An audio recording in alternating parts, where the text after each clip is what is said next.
Loki, Season 2, Episode 3. The episode is called 1893. We finally see Renslayer as she shows up in Chicago, Illinois. It is 1868 on the sacred timeline. She seems utterly confused and seemingly looking for Miss Minutes, who is actually hiding here. Miss Minutes directed her here with an item, and she advises Renslayer to drop the package off through a window. The package contained a TVA handbook. And lo and behold, it was Victor Timely. Victor Timely. Amongst Obi trying to figure out how to fix the temporal loom, the team ultimately decides that if they find Renslayer, they will find Miss Minutes, who should be able to fix the loom. Loki and Mobius end up in Chicago in 1868, and then in 1893 when the World's Fair is happening. Mobius believes that Renslayer and Minutes went to both, but they don't know why.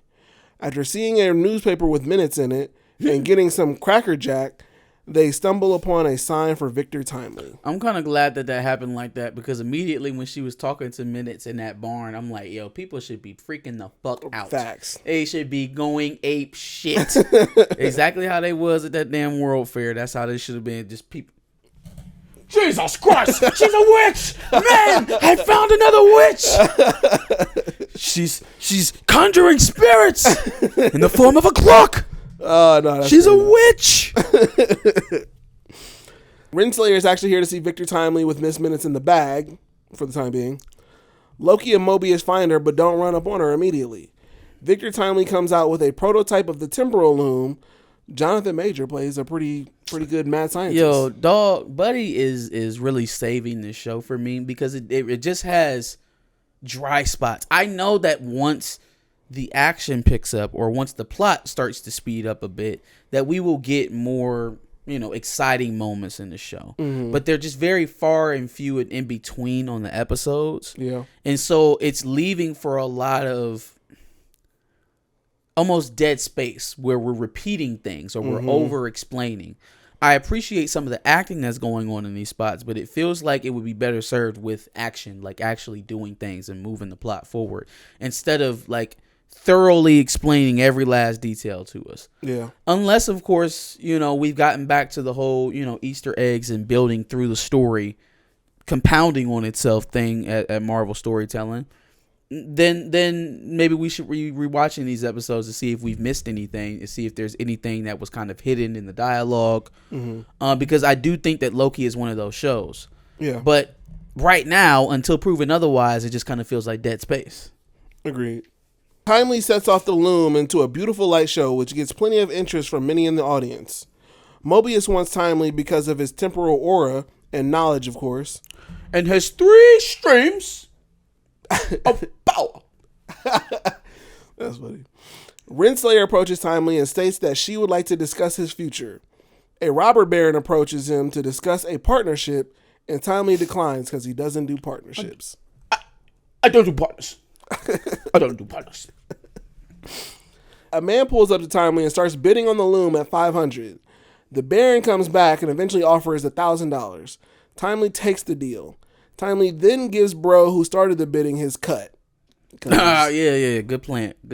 Yeah. I was really trying to figure out early on, and I was actually going to be a little bit disappointed because it seems like they were trying to make him out to just be a hustler. Mm-hmm. And I was like, snake oil salesman. And there's not much talent to lying.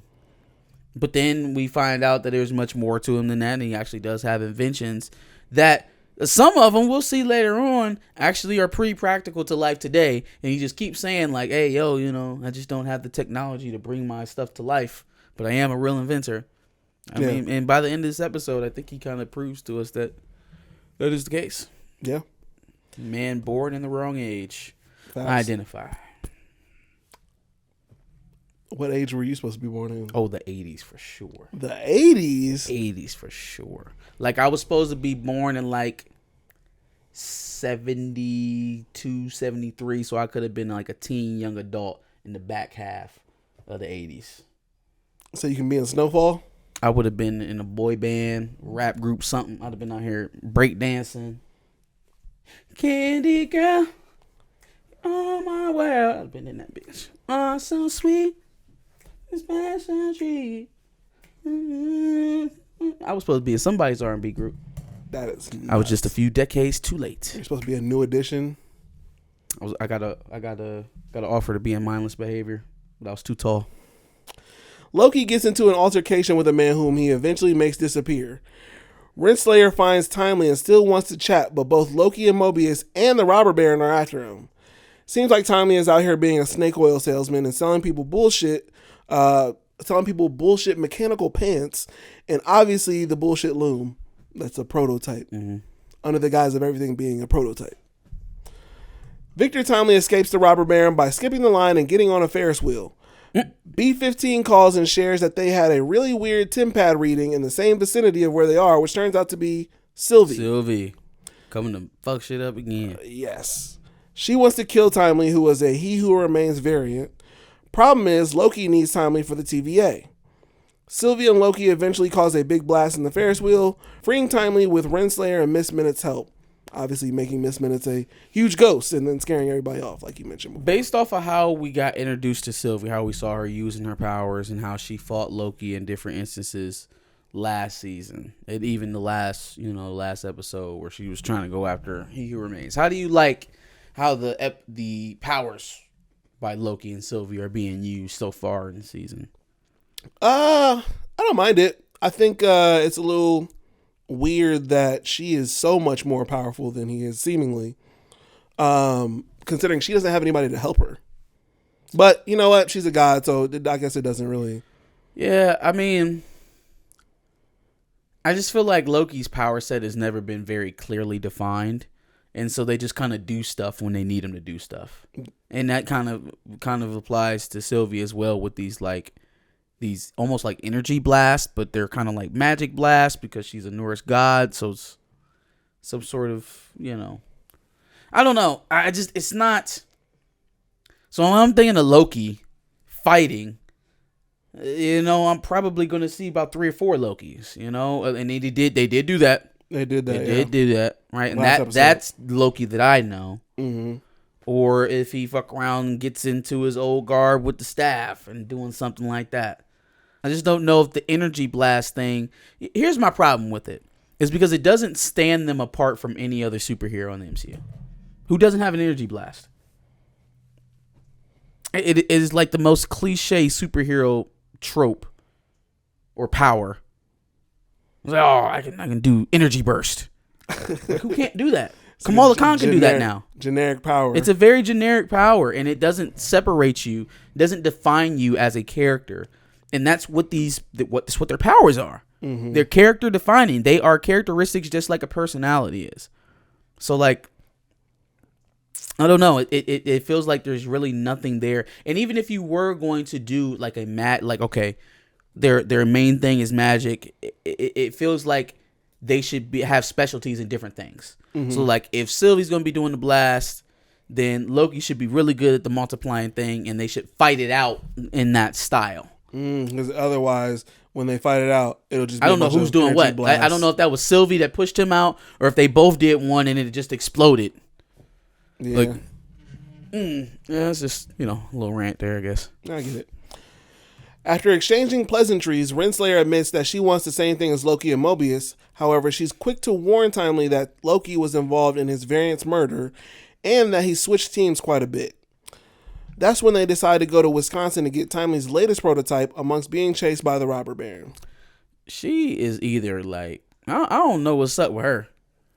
Like, people like that make me uncomfortable. People that be just like that loyal to their jobs. Yeah. Oh, yeah. Oh, you don't have nothing going on outside of here that's more important than this place? No, they just love the job. That's something. That's scary. That's scary. This is the most important thing in life to you. Really? Really? Did you ever think about maybe addressing that? No? Okay. Doing something for you? Renslayer and Miss Minutes explain that they were the ones who delivered the TVA handbook to Timely to get him on the right track. Timely shows the book and the prototype that he's been working on, which could help the loom. Renslayer says she's starting to see the man Timely's becoming and has high hopes for their partnership. But if you remember, Timely doesn't do partnerships. He does not. I don't know why she said that. Drop her ass off in the middle of the lake. As she was Maybe sleeping. that's like the fatal flaw of all Kang variants is that they can't work together, and that's the reason why the most powerful being in the universe in all of time, we should say, who seems also to be a nexus being because he's in all these different timelines and realities, or maybe just timelines and not realities, because here again we're conflating the two. They can't get along. They're constantly at war. Mm-hmm. Maybe their fatal flaw is that they cannot coalesce, and that's why they conquer. Timely goes to pick up his prototype, and Miss Minutes starts to act like a damn freaky frog wanting to be bro's girl. First of all, the prototype looked eerily similar to Kang's ship. Just wanted to point that out there. Mm. And then also, that whole shit started to wear me out. That shit started to send me a little bit. It was just like, this is a little weird. She was like, hey, Victor, I just don't understand. Why didn't you ever give me a body? I was like, ew. Huh. Yeah, that shit. Can we chill out, please? No, chill out. Chill all the way out. Even weirder is I saw a little parallel in between the face she made when she like took over that little mannequin body and then the face of Renslayer. Hold that there. Okay. Hold that there. Speaking of Renslayer shows up ready to prune shit, but Loki and Mobius show up. With a big boy. Where the fuck did you get that? That's one of his prototypes? That's one of the pruning prototypes? God damn. Thank God for technology. Shit. Facts. Imagine whipping that thing out every time you gotta. All right, here we go. Ooh, I'm gonna act a fool. Nope, gotta catch me again. The big chopper. Oh, wait, hold on. Oh. You know what else I noticed? I think it was 2 episodes ago when they were trying to find the agent who went AWOL, start calling himself Brad. Oh, Brad. Start calling himself Brad. Brad, whatever, right? When he was kind of like hopping away from them after they took his tent pad. Mm-hmm. You know what that is? It's the collar. Remember how Loki was trying to get away and they would just press it and bring him right back to where he needed to be. It's that, only it's modified so he can jump ahead instead of being recalled back. Oh. I don't know who the hell did that, but maybe Sylvie or, who knows. But yeah, that's I kind of picked up on that. But go ahead. After letting them know that she is the order to his chaos, Sylvie stops Renslayer from pruning him. After Sylvie has sympathy for Timely, she ends up letting him go to the TVA with Loki and Mobius after all. After telling Loki not I think that's a mistake, but we'll see. We'll see.